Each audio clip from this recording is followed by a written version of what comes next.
Let's start with the White House Correspondents Dinner that took place last weekend, I guess. And this is an annual event. At different times, it has more prominence than other times. It's something that I've always found to be somewhat problematic, frankly, on some level, because I don't know. I guess some reporters say there's value in talking to all these administration officials in a different context. That's all well and good. At different times, it's become more of a red carpet affair, which I find I'm not terribly interested in.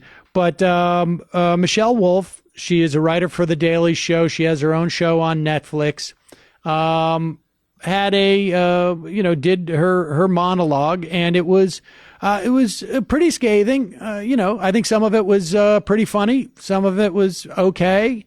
But what was sort of most interesting about it was the reaction from the press. Oh, yeah, yes. That was what was interesting about it. I mean, I thought I personally found her set pretty funny and kind of and sharp in a way that I thought was maybe a little bit even more intelligent than I normally expect from that particular event. Right. This was if you can look, especially if I really recommend if people haven't seen it. Or even if they have seen it, to go and read the jokes in written form. I think the Washington Post did a transcript of it, and they're very, very sharp and very interesting and really right on the money. So, I mean, I was impressed with her. But, that's me, of course. I hate Trump and hate the administration. So that's fine and dandy. We all sort of break down into our little tribes on this. But it's what you said that is really astonishing about this particular event and the flap. It's the way the press reacted. And the way the press reacted, first of all, I agree with you. I think this whole event should be canceled. I have thought so, though, for, 15 years. Right. Because the idea of the press coming together in this, and this is nonsense, the idea that we just think it's a good idea for us to behave like human beings for one night with each other and, kid each other and blah, blah, blah. That is just garbage, because the truth is that this is a sucking up to power if there ever was. They all get in there, they pretend like they're going to the Oscars, and in the process of doing that, they share their mutual celebrity. They celebrate it. That's what that's all about, and it absolutely at this point degrades the press in and of itself by doing that. And we have enough of that. I mean, if you don't know the danger of that stuff from watching what's happened with having a reality TV star tabloid, New York con man as a president, they should. And the idea that in this particular one, that they got up on their high horse and, it was so terrible, and, Sarah Huckabee Sanders deserves an apology, and et cetera, et cetera. This administration has declared war on them.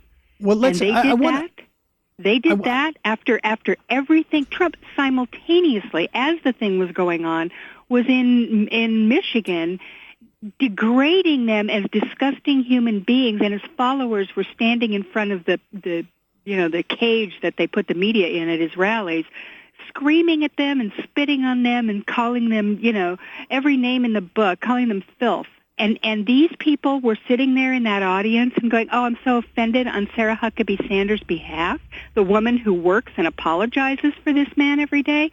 It was disgusting. And I'm sorry, the press, I'm trying so hard to, keep myself from going on a crusade against the media. They're doing important work. There are many great investigative reporters. There's a lot of important reporting that's coming out right now in adversarial reporting against the Trump administration. So I appreciate that.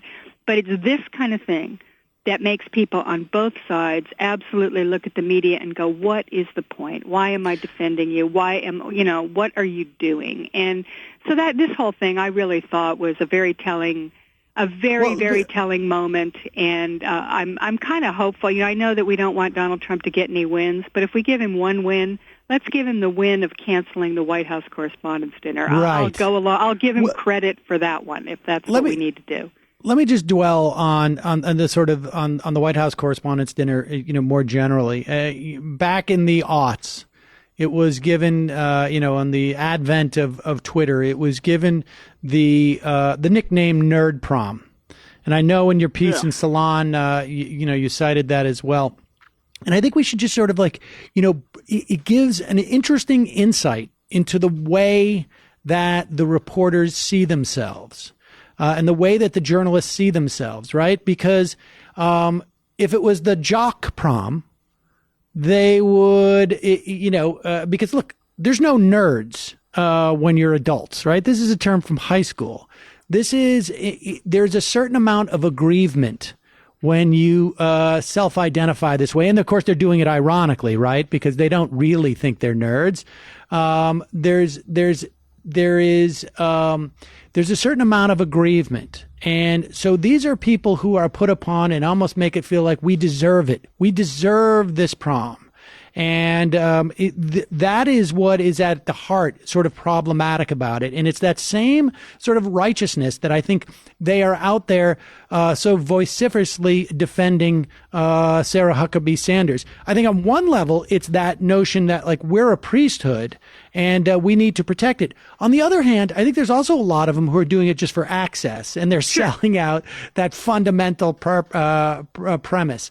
And look, let's take a break. When we come back, I want to talk a little bit more about what the implications of a press that is so easily able to sort of decontextualize everything and sort of revert to form. And it's particularly relevant because of what we saw this week from Bibi Netanyahu, and what we're seeing from the administration, more broadly speaking, which seems to be an attempt to line some ducks up in a row, at the very least, to assault the Iran nuclear deal, and could be, in fact, an attempt to sell another war. We got to take a quick break. I'm Sam Seder. This is Ring of Fire Radio. We'll be right back with Digby in just a moment.